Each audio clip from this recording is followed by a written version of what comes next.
बिस्मिल्लाहिर्रहमानिर्रहीम। अस्सलामुअलैकुम। मैं तलाक लेने के बाद भी अपने शोहर के साथ रह रही और हम दोनों बहुत खुश थे। मेरा शोहर अपनी इस गलती की मुझसे कई बार माफी मांग चुका था और मैंने भी उसे माफ कर दिया। एक रोज शोहर ने मुझे कहा कि हम बहुत बड़ा गुनाह कर रहे हैं, हमें हलाला लाजमी करना होगा। मैं शोहर की ये बात मान गई। मेरा शोहर उस दिन एक लड़का ले आया और एक रात के लिए मेरा निकाह उसके साथ कर दिया, मगर वो लड़का तो बहुत ही चालाक निकला। मेरे तो कदमों तले से जमीन निकल गई जब उस लड़के ने मेरा नाम ना दिया है। किसी भी औरत के लिए सबसे ज्यादा शर्मिंदगी और बेइज्जती की बात ये होती है कि उसका शौहर उसके किरदार पर शक करे। शफीक के मामले में भी कुछ ऐसा ही था। आज रात के 8 बजे हस्बे मामूल मैं और शफीक अपने कमरे में टीवी पर ड्रामा देख रहे थे। तब अचानक मेरे फोन पर किसी का मैसेज आया।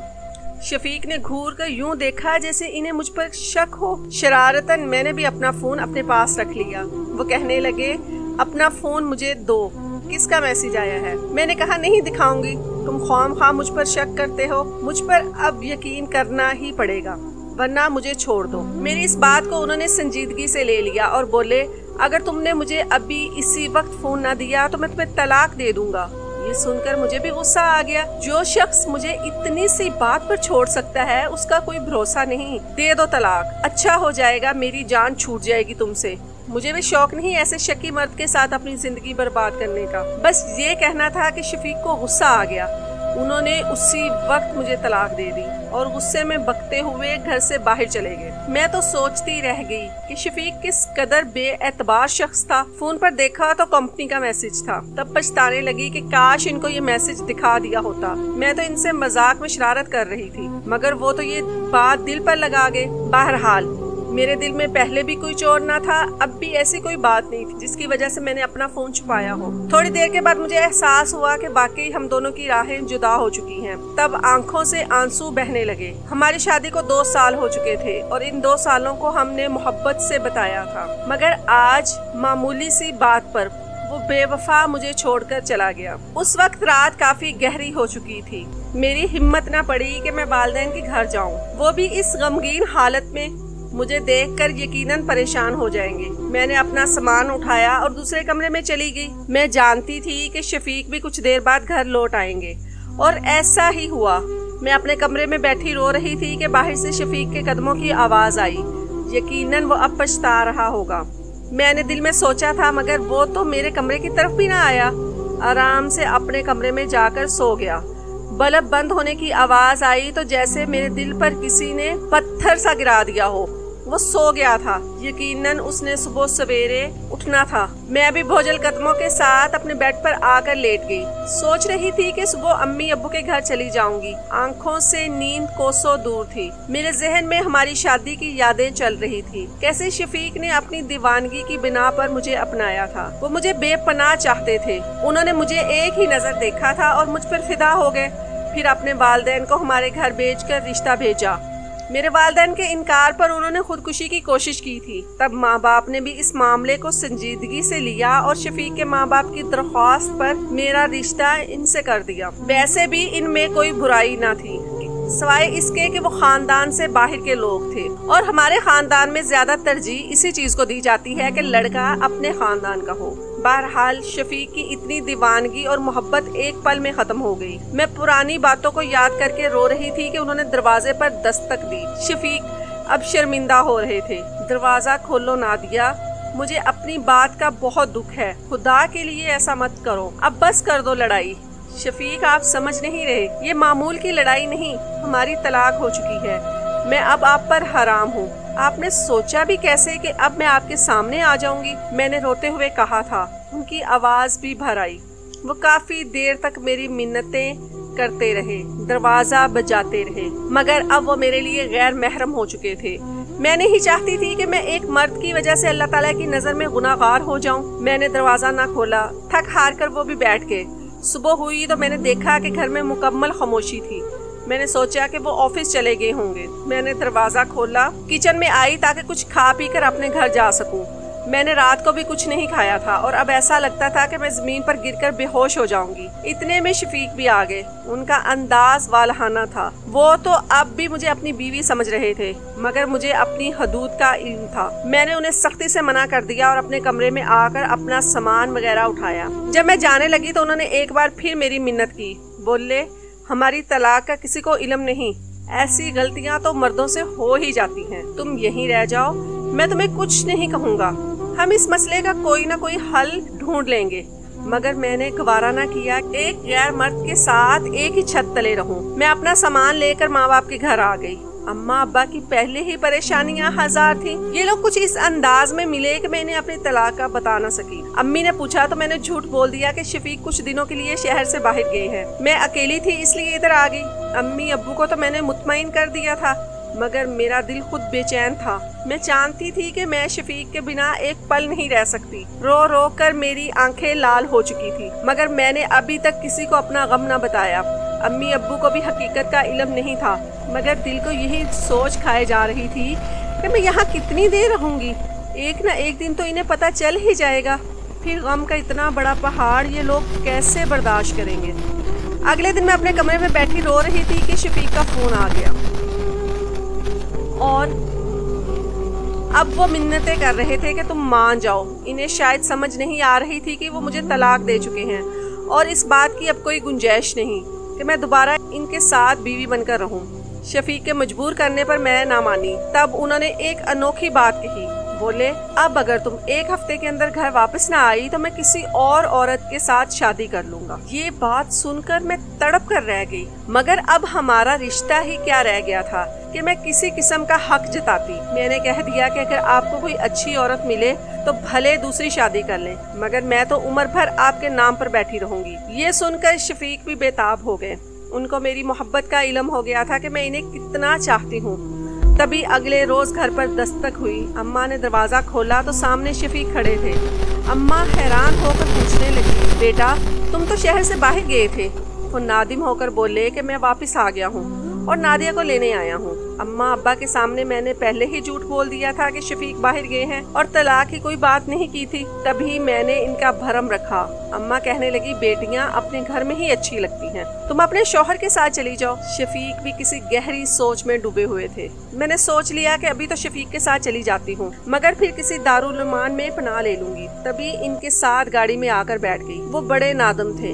कहने लगे कि मैंने इन सब का हल सोच लिया है। हम दोबारा मियाँ बीवी के रिश्ते में बन सकते हैं अगर तुम थोड़ा सा ताउन करो। कैसा ताउन? मैंने इन्हें हैरत से देखा। तुम तो जानती हो जब मियाँ बीवी की तलाक हो जाती है तो फिर इनके लिए एक ही रास्ता रह जाता है। मुझे मेरे दोस्त ने बताया है कि अगर तुम्हारी बीवी किसी और से कुछ दिन के लिए निकाह कर ले तो दूसरे शौहर के तलाक देने के बाद हम दोबारा एक हो सकते हैं। शफीक की बात सुनकर मैं कांप कर रह गई। शफीक, आपने सोच भी कैसे लिया कि मैं किसी और से निकाह करूं और फिर इसके साथ चंद दिन भी रह लूं? मैं कोई खिलौना तो नहीं हूं। आपने ये बात सोची भी कैसे? मैं उनकी संग दिली देखकर रो पड़ी। नादिया, समझने की कोशिश करो। ये सब बर्दाश्त करना मेरे लिए तुमसे ज्यादा मुश्किल है। एक मर्द ये कैसे गवारा कर सकता है कि उसकी बीवी किसी और के साथ रहे? लेकिन ये कुदरत का कानून है। उसने मर्द के गुस्से की सजा यही तजवीज की है कि वो अपनी गैरत पर ये बात गवारा करे। मुझसे बहुत बड़ी गलती हो गई है। काश मुझे इस बात का अंदाजा पहले होता तो मैं उस दिन ये हरकत ना करता। तुम तो जानती हो मैं तुमसे कितनी मोहब्बत करता हूँ। बस जरा सा शकी मिजाज हूँ। तुम बर्दाश्त कर लेती तो क्या हो जाता? आज हम इस मुश्किल में तो ना होते। शफीक अपनी गलती का इल्जाम मुझे दे रहे थे। बहरहाल गाड़ी का सफर खत्म हो गया। शफीक ने गाड़ी रोकी, मुझे घर के अंदर चलने का कहा। मैंने कहा मैं घर नहीं जाऊंगी, मुझे किसी दारुल उमान में जाना है। वो बोले मेरे ऑफिस में एक लड़का है, वो बहुत ही गरीब और यतीम है, उसे कोई भी कंपनी नौकरी देने को तैयार नहीं थी। मैंने उस लड़के को न सिर्फ नौकरी दी बल्कि उसे काम भी सिखाया। वो मुझे अपना बड़ा मानता है।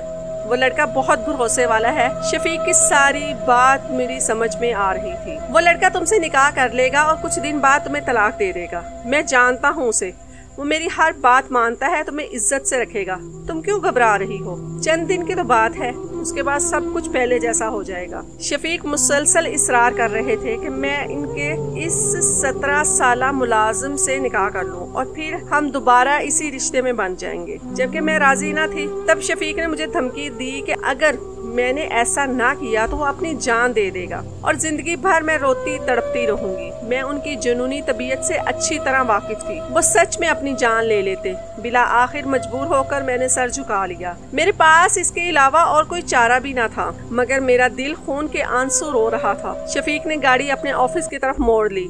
आधे घंटे में हम उनके ऑफिस पहुंच गए। उन्होंने फोन करके इस लड़के को अपने ऑफिस बुला लिया। 15 मिनट के बाद एक दुबला पतला सा नौजवान बैरूनी दरवाजे से अंदर दाखिल हुआ। उस लड़के को देखकर मैं समझ गई कि ये कितना काबिले भरोसा है। उसके चेहरे के तासुरात और मुझे देखने का उसका अंदाज बता रहा था कि ये लड़का इतना भी मासूम और ताबेदार नहीं जितना कि मेरे शौहर को लगता है। वो तो हमेशा लोगों पर भरोसा करते आए थे, मगर लोग इन्हें ऐन वक्त पर धोखा दे देते थे। मैं जानती थी कि ये लड़का भी काबिले भरोसा नहीं। और फिर मुझे इस बात का अंदाजा तब हुआ जब शफीक की सारी बात समझाने पर लड़के की आंखों में एक अजीब सी चमक आ गई। उसके लिए तो ये एक सुनहरी मौका था। वो अपनी हर बात मनवाना जानता था।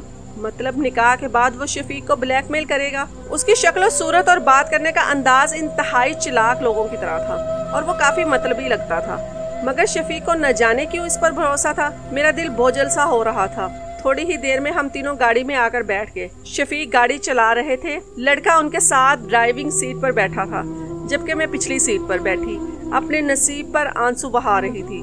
हम लोग मौलवी साहब के घर पहुंच गए। मौलवी अदील मेरे शौहर को नहीं जानते थे, मगर मौलवी साहब के बारे में मशहूर था कि ये लोगों की मदद करते हैं। जबकि उनकी बीवी के बारे में भी लोग यही कहते थे कि वो एक रहमदिल खातून है। उलमा अदील और उनकी बीवी को तकरीबन हमारा सारा मोहल्ला ही जानता था, मगर वो हमें नहीं जानते थे और हम आज पहली बार उनसे मिलने आए थे। उनके घर पहुंचकर हमने दरवाजे पर दस्तक दी। मौलवी अदील ने हमें मेहमान समझकर अपने घर में बिठा लिया। तब मेरे शौहर ने इनको एक फर्जी कहानी सुनाई। मौलवी साहब से कहा कि मैं इस लड़के और इस लड़की का निकाह करवाना चाहता हूँ, इन दोनों का सरपरस्त बनकर इन्हें एक पाक और मुकद्दस रिश्ते में बांधना चाहता हूँ, क्योंकि ये दोनों एक दूसरे से मोहब्बत करते हैं। इनके घर वाले इनके शादी के खिलाफ हैं, इसलिए आप इनका निकाह पढ़ा दें। मौलवी साहब को सारी हकीकत मालूम ना थी, जबकि मेरे बहते आंसू कुछ और ही कह रहे थे। उन्होंने मुझसे कई बार पूछा कि मैं इस निकाह पर राजी हूँ या नहीं,